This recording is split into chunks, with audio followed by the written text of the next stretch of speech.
دوستو اس کے بعد شاید مقالے کی باری ہے. تو میرا جی کوئی انٹروڈکشن دے نہ دے، میں ڈاکٹر اعظم.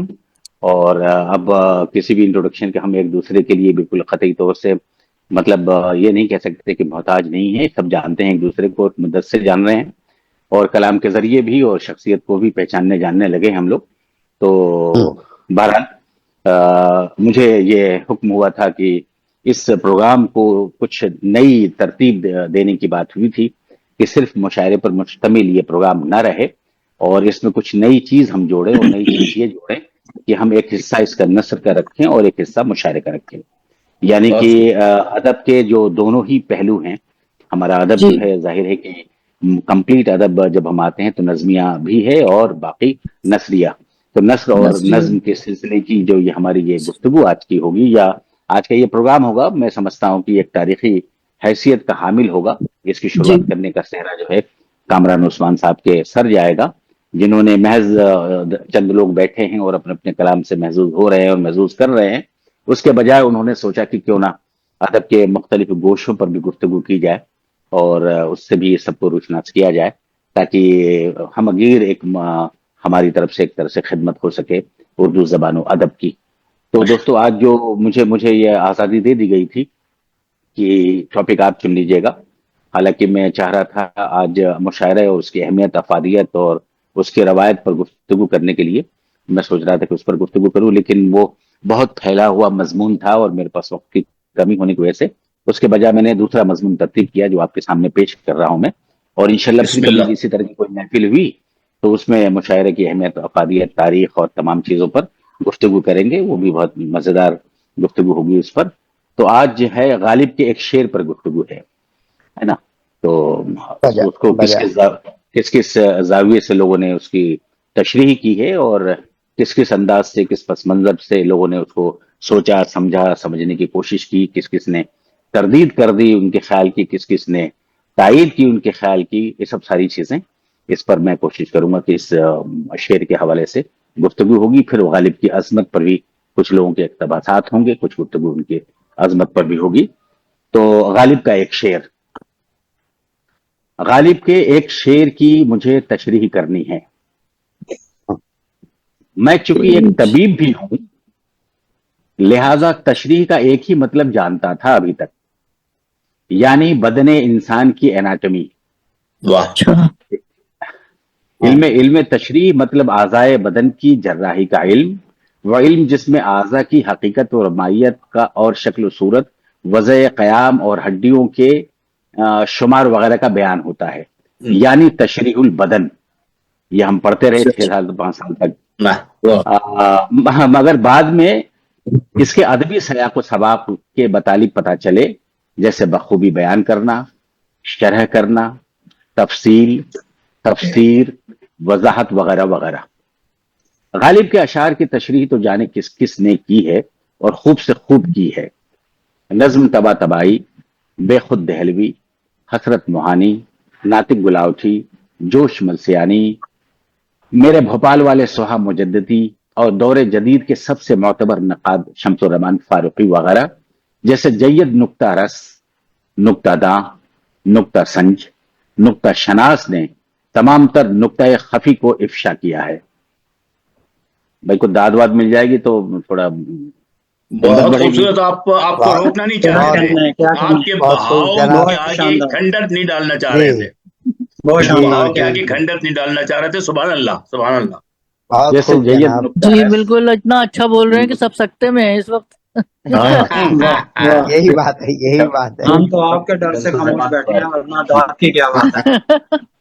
نہیں تو ہر جملے میں داد کریں تو آپ ڈسٹرب ہو گئے جی نا. جی تو جی شمس آپ الرحمان سناتے فاروقی جائیے. وغیرہ جیسے جید نکتہ رس، نکتہ داں، نکتہ سنج، نکتہ شناس نے تمام تر نکتہ خفی کو افشا کیا ہے. بلکہ یگانہ چنگیزی جیسے نکتہ چی بھی ان سب سے الگ اپنے منفی انداز میں تشریح کرتے نظر آتے ہیں. کیا نہیں. واہ واہ. ایسے میں میری کیا بساط. لیکن بہرحال صحیح بات. جو کچھ بھی میں سمجھ سکا اور اخذ کر سکا وہ پیش کرنے کی جسارت یا سعادت حاصل کر رہا ہوں. بسم اللہ. وہ شعر ہے وہ بہت شعر خوب ہے جناب. غالب کے، جی جی. ہاں بہت شکریہ. وہ شعر ہے غالب کے دیوان کی پہلی غزل کا مطلع، یعنی دیوان کا پہلا شعر. نقش فریادی ہے کس کی؟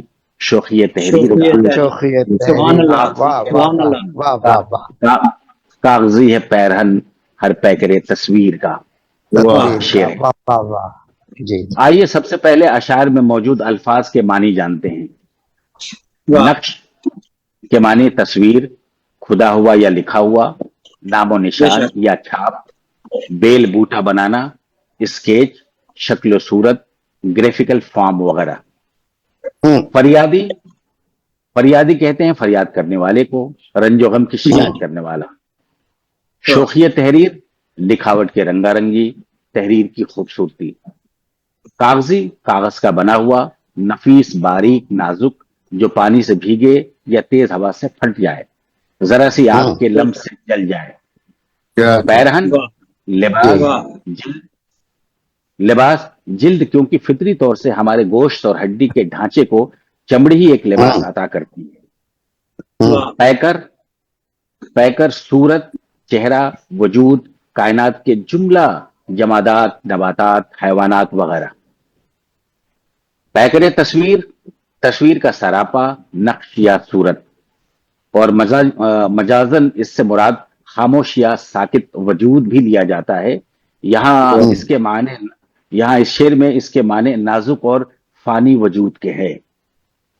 اب یہ سارے اس میں استعمال کیے ہوئے کلیدی الفاظ کے آپ کے سامنے معنی پیش کر دیے، لیکن یہاں مسئلہ اتنا آسان بھی نہیں ہے. لفظ کے معنی تو پیش کر دیے، لیکن یہاں مسئلہ اتنا آسان بھی نہیں ہے کہ جیسے کسی شعر میں مشتمل الفاظ کے معنی معلوم ہوتے ہی شعر بھی ہم پر پوری طرح کھل جایا کرتا ہے. یہاں دقت یہ ہے، یہاں دقت یہ ہے کہ غالب الفاظ کو عام شعرا کی طرح استعمال نہیں کرتے، بلکہ وہ الفاظ کو عالمانہ، عارفانہ انداز سے نہیں بلکہ شاطرانہ انداز سے استعمال کرتے ہیں، اور نئے معنی کے تلس، نئے معنی کے تلس پیدا کر دیتے ہیں. وہ خود ہی تو کہہ رہے ہیں، گنجینہ معنی کا تلسم اس کو سمجھیے، واہ واہ. جو لفظ کے غالب میں کیا کہنے ہیں. اشعار میں آئے. کیا کہنے ہیں. کیا کہنے ہیں. واہ واہ. ہے نا. یعنی خود ہم نے یہ سوچا کہ لفظ کے تو ہم نے کھول لیے، لفظ کے سارے معنی جان لیے، اس کا مطلب یہ شعر ہم پر کھل گیا، لیکن پتہ ہی چلا کہ غالب لفظوں پہ نہیں کھیل رہا، لفظوں کے معنی پہ نہیں کھیل رہا. خود کہہ رہا ہے گنجینہ معنی کا تلس اس کو سمجھیے، جو لفظ کے غالب میرے اشعار میں آوے. گنجینہ معنی یعنی معنی اور مفہوم کا خزانہ، اور تلس یعنی جادو. تو غالب ہمیں آگاہ کر دیتے ہیں، خوف زدہ کر دیتے ہیں، ہماری فہم پر سوال کرتے ہوئے تنبیہ کرتے ہیں کہ میرے اشعار الفاظ کے فقط معنی سے نہیں سمجھے جا سکتے، بلکہ ہر لفظ میں ایک جادو ہے جس کو ڈی کوڈ کرنا پڑے گا. بہرحال ہم اس شعر پر آتے ہیں اور غالب کے الفاظ کے اسرار و معانی کو اپنی عقل سے سمجھنے کی کوشش کرتے ہیں. اللہ سے بات کرتے ہوئے، ہاں اللہ سے بات کرتے ہوئے غالب کہتے ہیں کہ جو شوخی تحریر یعنی کائنات کی تمام موجودات جو کاغذی پیرہن کی طرح نازک ہیں، وہ اپنی ہستی کی نیستی پر فریاد کر رہے ہیں، اظہار غم و افسوس کر رہے ہیں، گویا ہر شے اپنی بے ثباتی پر شکوہ سنج ہے. کس کی کو غالب کو فقط تجاہل عارفانہ سمجھنا چاہیے، ورنہ بات وہ سیدھے خالق یعنی اللہ سے ہی کر رہے ہیں. مگر یہ فریاد، ہاں مگر یہ فریاد کیوں ہے؟ اس کو سمجھنے کے لیے اس عشق حقیقی کو سمجھنا ہوگا. جب آدم علیہ السلام جنت میں تھے تب ان کو اللہ کی قربت حاصل تھی، وہ سیدھے اپنی خواہشات کا اظہار اللہ سے کر سکتے تھے، مگر دنیا میں بھیج دیے جانے کے بعد اللہ سے قربت جاتی رہی، وہ سورس یا مبدا سے الگ ہو گئے. سو آدمی اس سورس کے فیض سے الگ ہو کر ماتم کنا ہے، کیونکہ اگر اس کی قربت حاصل ہوتی تو وہ بھی خدا کا حصہ ہوتا. اپنے ایک اور شعر میں غالب بات کو صاف صاف کہتے ہیں، نہ تھا کچھ تو خدا تھا، کچھ نہ ہوتا تو خدا ہوتا، گویا مجھ کو نہیں ہوتا میں تو کیا ہوتا. یعنی خدا ہی تھا اور خدا ہی رہے گا، یعنی خدا ہی تھا اور خدا ہی رہے گا، مگر اس نے مجھے ایک ہستی دے کر خود سے جدا کر دیا، ورنہ میں اس کی تخلیقی ذہن کا حصہ ہی رہ کر اس کا ہی حصہ ہوتا، یعنی میں بھی خدا ہی ہوتا. اتفاق دیکھیے کہ مولانا جلال الدین بالخیر رومی بھی کا مصنوعی کا پہلا ہی شعر ہے، بشنو از نی چوں حکایت می کند، از جدائی ہا شکایت می کند، بانسری سے سن کیا بیان کرتی ہے، درد اور جدائی کی کیا شکایت کرتی ہے. یعنی جو اپنے اصل سے جدا ہو جاتا ہے وہ اپنے وصل کا زمانہ تلاش کرتا رہتا ہے، واہ کیا واہ کہتے ہیں. واہ. ہے نا؟ وہ اپنے وصل کا زمانہ تلاش کرتا رہتا، مگر تلاش کرتا غالب کے رہتا. شعر سے مگر غالب کے شعر سے یہاں فقط جزوی مواصلت ہی ہے. غالب کا شعر رومی کے شعر سے کہیں آگے کا سفر طے کرتا ہے. غالب کے شعر میں غالب کے شعر میں باتیں کئی طرح سے ہمارے سامنے آتی ہیں. اس کو کہتے ہیں لیئرز آن لیئر، لیئرز یعنی تہداری پر تہداری. اس شعر کے کئی مفہوم نکلتے ہیں، اس لیے ایک کثیر الجہتی شعر ہم اس کو کہہ سکتے ہیں. جب کوئی بھی شے اپنے حقیقی سورس سے جدا ہوتی ہے تو اس کے اندر فراق کا جذبہ ابھرتا ہے، اس کے اندر ایک مایوسی، ایک اضطراری کیفیت پیدا ہو جاتی ہے اور فریاد پناہ ہو جاتی ہے. اگر عقیدت وحدت الوجود کے مطابق سوچے تو کائنات کی تمام موجودات کا اصل خدا ہے.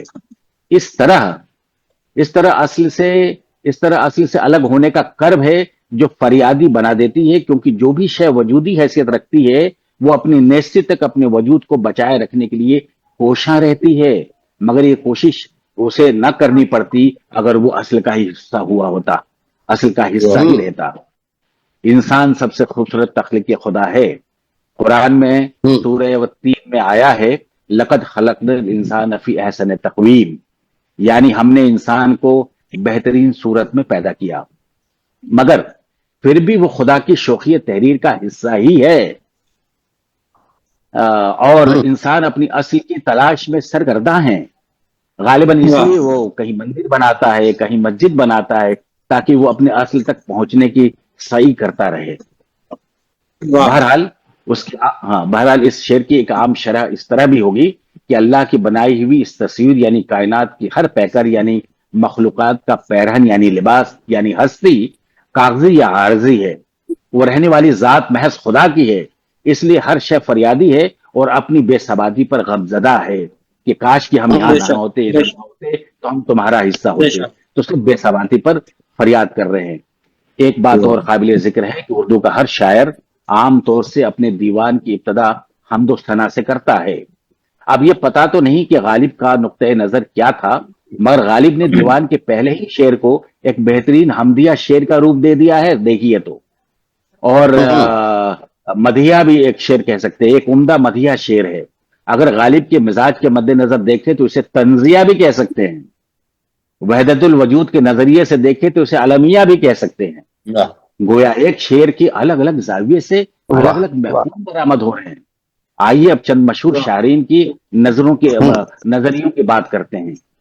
نظم طباطبائی نے اس شعر کو بے معنی کہا، اور یہ بھی بعد تحقیق کہا کہ شعر میں جو بطور تلمیح کاغذی پیرہن استعمال ہوا ہے اور جس رواج کا ذکر کیا گیا ہے وہ ایران میں کبھی رائج تھا ہی نہیں. البتہ دن میں مشال لے کر چلنا یا بانس پر خون آلودہ کپڑے لگا کر بادشاہ کے سامنے بطور فریادی جانے کا رواج ہندوستان اور ایران میں ملتا ہے، مگر کاغذ کے کپڑے پہن کر فریادی کے دربار میں حاضر ہونے کی رسم کہیں نہیں پائی جاتی. دراصل اس تلمیح پر یہ بحث کیوں ہوئی؟ دراصل اس تلمیح پر بحث کی وجہ خود غالب کی تحریر ہے. انہوں نے عود ہندی میں جو غالب کے خطوط کا سرمایہ ہے میں لکھا ہے کہ ایک خط میں لکھا ہے کہ ایران میں رسم تھی کہ داد خواہ یعنی فریادی کاغذ کے کپڑے پہن کر حاکم کے سامنے جاتا تھا، مگر ایران کی تاریخ میں اس طرح کی رسم کا کہیں ذکر ہی نہیں ملتا. اس لیے نظم طباطبائی نے کہا تھا کہ یہ بیکار کا شعر ہے، کہ کوئی مطلب کا نہیں. لیکن ناطق گلاوٹی ان کی دفاع میں آتے ہیں. ناطق گلاوٹی نے غالب کی دفاع میں کہا کہ اس تلمیح کا سہارا لے کر ایسی کوئی رسم نہیں تھی شعر کو بے معنی قرار دینا لکیر کے فقیر ہونے کی دلیل ہے. کیوں؟ اردو شاعری میں تو نہ جانے کتنی انہوں نے لکھا کہ اردو شاعری میں تو نہ جانے کتنی تلمیحات ہیں جن کا کوئی تاریخی ثبوت ہی نہیں ہے، مگر وہ شعر میں خوب استعمال ہوتے ہیں. مثلا لیلا مجنو وغیرہ. تو کیا وہ تمام اشعار جن میں لیلا مجنو کا ذکر ہے، لوگ کہتے ہیں نا کہ لیلا مجنو بھی ایک خیالی قصہ ہے، تو انہوں نے کہا کہ اس کا مطلب یہ ہے کہ مثلا لیلا مجنو وغیرہ، تو کیا وہ تمام اشعار جن میں لیلا مجنو کا ذکر ہے انہیں بے معنی قرار دینا چاہیے؟ ویسے نظم طباطبائی بھی خوب ہیں، پہلے تو اس شعر کو بے معنی قرار دیتے ہیں اور پھر اس کے معنی بھی بتانے لگتے ہیں، یہ ہے غالب کی عظمت۔ ویسے یہ واقعہ ہے کہ بعض شارحین نے، یہ خاص طور سے سنیے گا، یہ میری ایک جہت ہے کہ یہ غالب کی عظمت، ویسے یہ واقعہ ہے کہ بعض شارحین نے غالب کے بعض مشکل اشعار کی شرح اس طرح پیش کی ہے کہ خود شرح شعر سے زیادہ مشکل اور پیچیدہ ہو گیا۔ کیا بات ہے، کیا بات یعنی غالب کو شعر کو سمجھنا آسان، لوگوں کی شرحوں میں لوگ الجھ گئے، تو اس طرح سے لوگوں نے شرح پیش کی، زیادہ مشکل اور پیچیدہ ہو گئی ہے۔ غالب کے الفاظ کو مشکل کہہ دینا اچھی علامت نہیں ہے، بلکہ ان کے الفاظ پیچیدہ یعنی کمپلیکس ہوتے تھے۔ بقول گوپی چند نارنگ، غالب ایک بھاری پتھر ہے، لوگوں نے اٹھانے کی کوشش کی مگر اٹھا نہ سکے اور پھر چوم کر چھوڑ دیا۔ غالب کی شاعری فقط شاعری نہیں بلکہ فسون شاعری ہے، کرشمہ ہے، محض شاعری سے پرے کچھ اور ہے، اور اس کچھ اور کو سمجھ لینا ہر کس و ناکس کے بس کی بات نہیں، بڑے بڑے دانشوروں کے بس کی بھی بات نہیں۔ تبھی تو اس غزل کے ایک شعر، اسی غزل کے ایک شعر میں وہ کہہ رہے ہیں، آگہی دامے شنیدن جس قدر چاہے بچھائے، مدعا ہے اپنے عالم تقریر کا، وہ خود ہی کہہ دیا، خود ہی کر لو۔ بہرحال اس شعر سے منسوب دیگر کچھ دلچسپ باتیں بھی سنتے جائیے۔ فیض احمد فیض نے اپنے مجموعہ کلام جو 1943 میں شائع ہوا تھا کا نام نقش فریادی رکھا ہے۔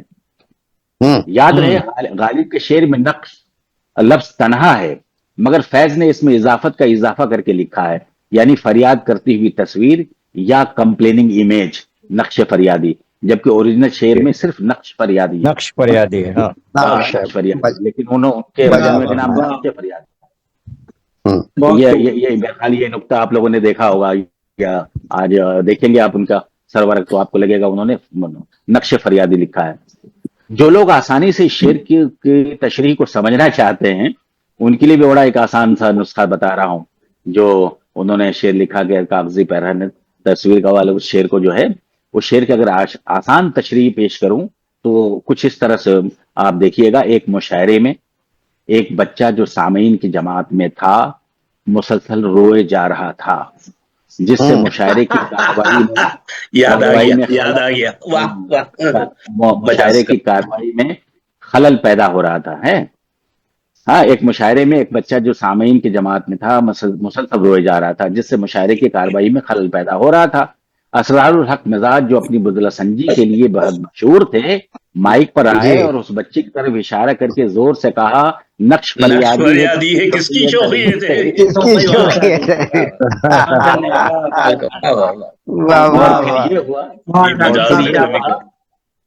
اور پھر یہ ہوا کہ اس بچے کی ماں دوڑی ہوئی آئی اور اس کو اٹھا کر مشاعرے گاہ سے باہر چلی گئی۔ تو یہ میرا شعر کھل گیا آپ سبھی پر اس واقعے سے۔ اس شعر کا عروضی مطالعہ ہے۔ یہ شعر بحر رمل مسمن مقصور محذوف میں ہے، جس کے ارکان ہیں فاعلاتن فاعلاتن فاعلاتن فاعلات اور فاعلن۔ غالب کی یہ پسندیدہ بحروں میں سے ایک ہے۔ اس بحر میں ان کے دیوان میں 33 غزلیں شامل ہیں۔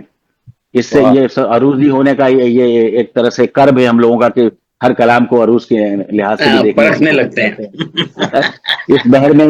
اس بحر میں ان کے دیوان میں 33 غزلیں شامل ہیں۔ اس سے زیادہ غزلیں انہوں نے صرف ایک اور بحر میں کہی ہے، جس کا نام ہے بحر مضارع مسمن اخرب مخفوف یا مقصور محذوف، یعنی جس کے افائل تفائل ہیں، مفعول و فاعلات و مفاعیل و فاعلون یا فاعلات، جس میں بڑا مشہور گانا ہے، ہر فکر کو دھوئیں میں اڑاتا چلا گیا، چلا گیا۔ اس میں انہوں نے 55 غزلیں کہی ہیں۔ تو نمبر 1 پر 55 غزلیں اس بحر میں ہیں، اور باقی اس میں 33 غزلیں کہی ہیں۔ اس میں فاعلاتن فاعلاتن فاعلاتن فاعلن میں انہوں نے 55 غزلیں کہی ہیں۔ غالب کی عظمت پر 2-3 بہترین اظہار خیال پیش کر کے بات ختم کریں گے۔ یہ شعر غزل دونوں بھوپال سے تعلق رکھتے ہیں۔ پروفیسر محمد نعمان خان صاحب فرماتے ہیں، بلا شبہ غالب کا کلام ایک ایسا بحر ذخار ہے جس میں تہذیب و تاریخ، فکر و فلسفہ، تصوف و اخلاق، عشق و محبت، انسانی نفسیاتی و جذبات و احساس، غرض یہ کہ حیات و ممات کے سبھی اہم پہلوؤں کو خاص معنی اور مفہوم کے ساتھ پیش کیا گیا ہے۔ اور سہا مجددی سے آپ لوگ واقف ہوں گے کہ نہیں ہوں گے۔ سہا مجددی کو فیض نے، جوش نے اپنے یادوں کی بارات میں بھی ایک آدھ صفحہ دیا ہے، اور 3-3.5 فٹ کے کچھ ان کی اونچائی تھی، اور گھر میں ایسی پریشانی ہوتی تھی جب بیوی ان سے غصہ ہوتی تھی تو وہ طاق پر رکھ دیتی تھی ان کو، ہے نا۔ تو یہ کیا بات ہے، کیا بات ہے۔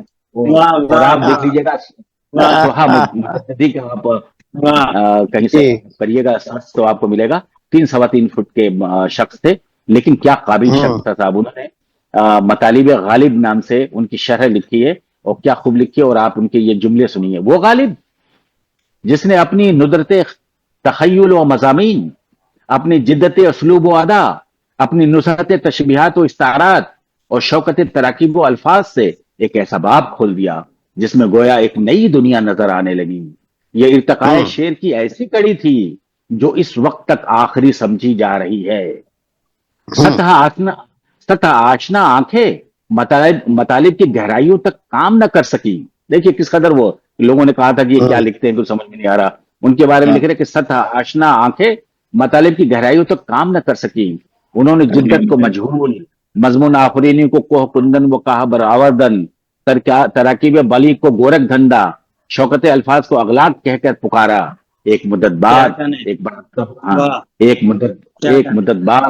ایک بڑا طبقہ ایسا پیدا ہو گیا جس نے تعمق فکر سے کام لیا، اور دنیا اردو اس کے کلام کے تحسین و داد کی آوازوں سے معمور ہو گئی۔ اور خیال ہے کہ اردو کا، یہ دیکھیے آخری جملہ کی، اور خیال ہے کہ اردو کا ذوق شعر جس قدر بلند ہوتا جائے گا، غالب کی شاعری کے محاسن زیادہ نمایاں ہوتے جائیں گے۔ اور کون بھول سکتا ہے ڈاکٹر عبد الرحمن بجنوری کو کہ دیوان غالب کے بارے میں انتہائی مشہور جملہ کہا انہوں نے کہ ہندوستان کی 2 الہامی کتابیں ہیں، ایک مقدس وید اور دوسری دیوان غالب۔ اور اب آخری بات، دیوان غالب کو پڑھنے کی اہلیت سب میں نہیں پائی جاتی، اس لیے پہلے پڑھنے والے کا امتحان لینا چاہیے، اور اس قابل پائے جانے پر لائق مطالعے دیوان غالب کی سند اور اس کو لائسنس دینا چاہیے۔ کیا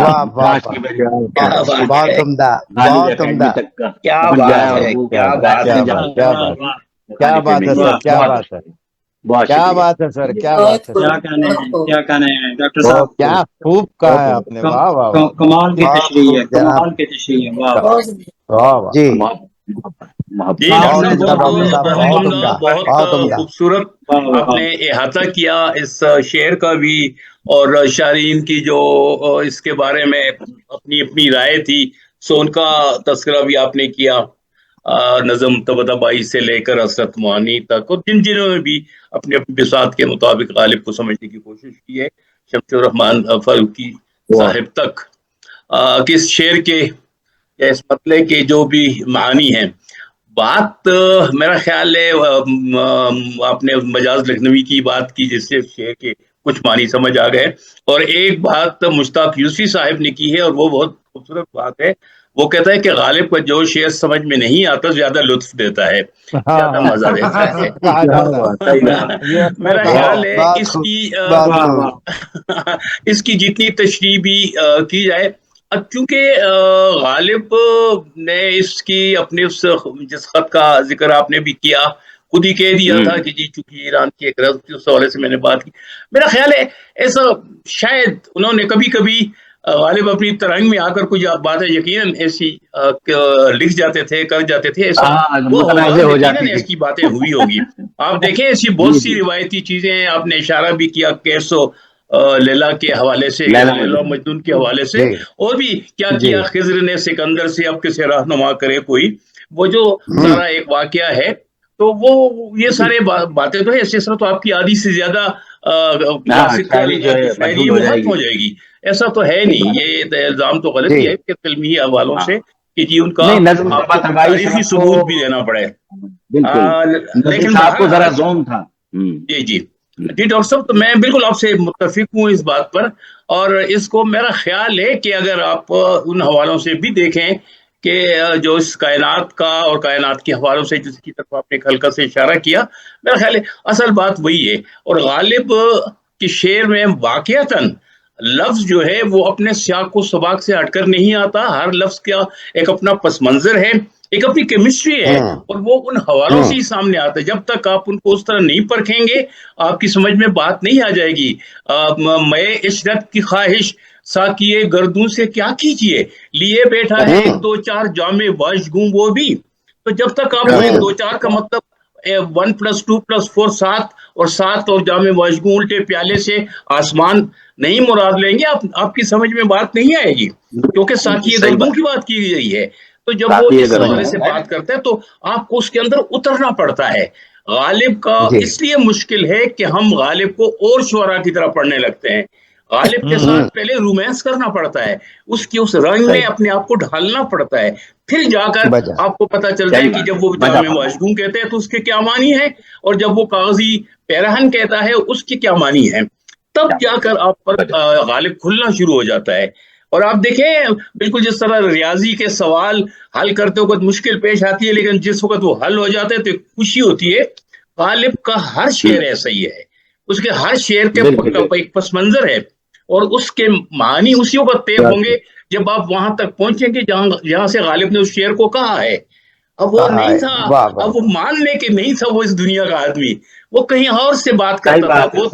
وہ تو اپنے لیے مسلسل اپنی شاعری میں ایسا پیڈسٹل تلاش کرتا نظر آئے گا جہاں سے بیٹھ کر اس پوری کائنات کو اوپر سے دیکھ سکے، اس کے ایک ایریل ویو دیکھ سکے. وہ یہاں سے بیٹھ کر کائنات کو نہیں دیکھ رہا تھا، وہ کبھی کبھی صوفی کی طرح الٹا لٹک کے بھی دیکھتا تھا. آپ دیکھیں اس کے کئی اشعار آپ کو ایسے لگیں گے.